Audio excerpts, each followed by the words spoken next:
네, 안녕하세요. 반갑습니다. 바로 수업 시작하도록 하겠습니다. 우리가 지난 시간까지는 위정척사 운동과 개화 세력의 흐름 이렇게 살펴보고 수업을 마무리했습니다. 맞죠? 네, 오늘은 그 이후의 내용을 살펴볼 건데요. 좀 더 구체적으로 개화 정책은 어떻게 진행이 되었고 위정척사 운동은 1880년대에 들어와서 어떻게 진행이 되었는지 보도록 할 거예요. 그리고 그 이후에 임모군란이나 각종 다양한 우리 사건들을 보도록 할 겁니다. 네, 그럼 일단 개화 정책의 흐름부터 보도록 하겠습니다. 우리가 그 흐름은 저 위에 18, 19세기에 북학파에서 시작이 된다고 설명을 했죠. 네, 북학파는 바로 청나라로부터 뭔가 새로운 문물, 새로운 제도를 배우려고 했던 일련의 세력들을 의미합니다. 세력이라고 할 건 없고요. 몇 명 안 돼요. 굉장히 소수의 인원이. 또 그리고 고위 관료가 아니라 젊은 사람들, 역관 출신이나 이런 사람들이 이 흐름을 주도를 했습니다. 그래서 몇몇의 인물들이 이 북학파를 형성을 했고요. 이 갈래에서 뻗어나오기 시작을 해요. 바로 연결되는 것은 아니지만 이런 분위기 속에서 1860년대에 통상개화론자라고 해서 서양 세력을 우리가 직접 만나서 뭔가 해보자 이런 흐름이 나올 수가 있었죠. 앞에 이런 사람들이 있어야 선구자가 있어야지 그 뒤에 흐름도 조금씩 나올 수가 있겠죠. 그래서 이 사람들 덕분에 70년대에는 강화도 조약을 체결을 하죠. 물론 근대적이면서도 불평등했던 조약이긴 했습니다. 첫 조약이니만큼 뭔가 다 알고 할 수가 없었어. 조약을 체결할 때는 이걸 조심해야 돼, 이걸 유의해야 돼, 이런 게 분명히 있었을 텐데 그러지 못했죠. 굉장히 불평등했습니다. 어떤 내용이 있었지?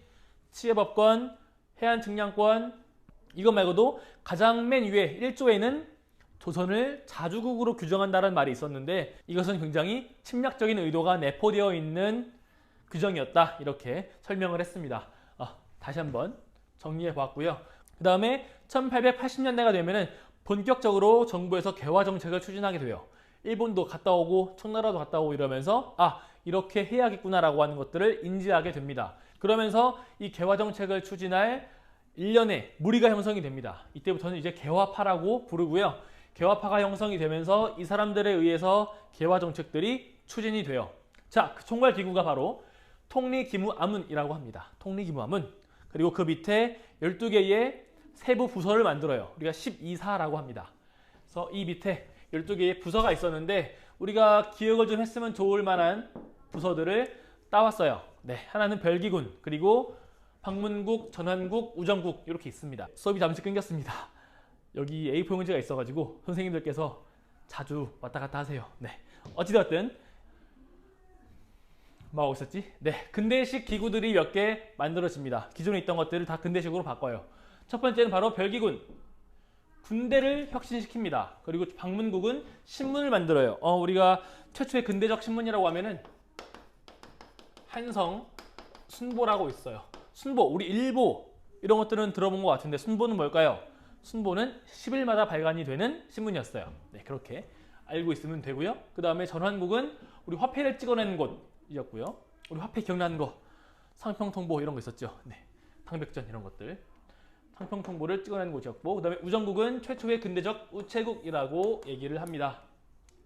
그래서 이런 기구들을 만드는데 맨 처음에는 어떻게 할지 모르겠죠. 그래서 다른 나라에 가봐서 보고 오는 거죠. 그래서 벤치마킹 해야지.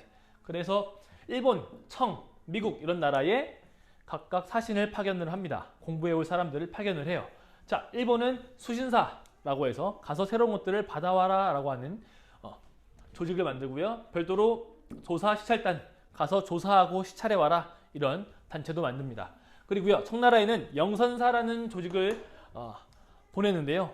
특히나 무기 제조법, 그리고 군대를 양성하는 방법, 훈련법 이런 것들을 보고 오게끔 만듭니다. 그리고 저 먼 미국에는 보빙사라고 해서 미국의 새로운 문물을 보고 오게끔 하죠. 네, 실제로 다녀온 다음에 유학을 간 사람도 있어요. 6일준이나 이런 사람들 보면은 실제로 미국에 가서 공부하고 오기도 합니다. 네, 그렇고요. 이렇게 보고 듣고 온 내용들을 다 여기에 반영을 하겠죠. 그래서 잘 했으면 좋아. 잘했으면 좋은데 이제 본격적으로 개화 정책이 추진되는 과정 속에서 뭔가 마찰이 생깁니다. 이 개화파가 그냥 한 덩어리의 개화파가 아닌 거예요. 두 개로 쪼개져요. 하나는 온건개화, 하나는 급진개화. 말 그대로 개화의 방향과 속도를 두고서 뭔가 이견 차이가 난 것인데요. 온건개화는 조금 천천히 기존의 것을 유지해 가면서 하자 이쪽이었고요. 급진개화는 아니다. 지금 한시 바삐 모든 것들을 바꿔 나가야 한다. 지금 서양이나 일본이나 청나라 봐라. 당장 따라가야 돼. 이런 입장이었습니다. 온건개화의 슬로건, 기본적인 그 방침은 동도석이라고 합니다. 동양의 도를 유지하면서 서양의 기술을 받아들이자 이런 것이었고요. 기술만 받아들이자 이런 것들이에요. 기존의 성략적 질서는 유지하는 거예요. 신분제나 어떤 이런 것들. 그래서 얘네들이 뭔가 본받고자 했던 것은 바로 청나라였어요. 청나라의 개혁의 모습, 개혁의 방향 이런 것들을 본받으려고 했고요. 롤모델로 삼았고요. 대표적인 인물들로 김몽집, 어윤중, 김윤식 이런 인물들이 있습니다. 김몽집은 우리 기억해 두도록 합시다. 자주 등장하는 인물이에요. 급진개화 쪽에서는 야, 기술 말고 다 바꿔야 돼. 우리 문명 자체를 다 바꿔야 돼. 라고 해서 서양식의 기술과 제도, 문화 모든 것들을 다 수용하려는 모습을 보입니다. 기본적으로 일본의 모습을, 일본의 문명 개화 방식을 보고 배우려고 했고요. 메이지 유신이라고 하는데 일본은 모든 걸 바꿔요. 1868년 무렵에 메이지 유신이 단행이 되는데 이때 뭐 군사나 이런 것들 뿐만이 아니라 신분제도 폐지를 시키고요. 기존에 있는 어떤 전 근대적인 모습들을 많이 개혁을 시킵니다. 대표적인 인물들로 김옥균, 박영효, 홍영식 이렇게 있습니다. 김옥균과 박영효 같이 기억해 두도록 하겠습니다. 보통은 이 온건개화 쪽은 기존의 것을 유지하려는 기존에 뭔가 많이 갖고 있는 사람들이겠죠. 그래서 고위 권력들이 많았어요. 여기는 비교적 젊은 사람들이 많았어요. 젊다란 말이에요.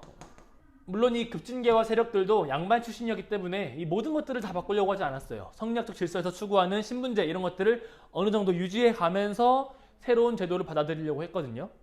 그렇지만 이쪽보다는 적어도 이 온건개화 쪽보다는 조금 더 개혁적으로 조금 더 많이 바꾸려는 그런 모습들을 보입니다. 이렇게 1880년대가 흘러가고요. 이제는 이 둘 간의 대립이 나타나면서 과연 누가 승자가 될지 누가 패자가 될지 그 갈등은 어떻게 표출이 되는지를 봐야겠죠. 그 내용은 조금 뒤에 다루도록 하겠습니다.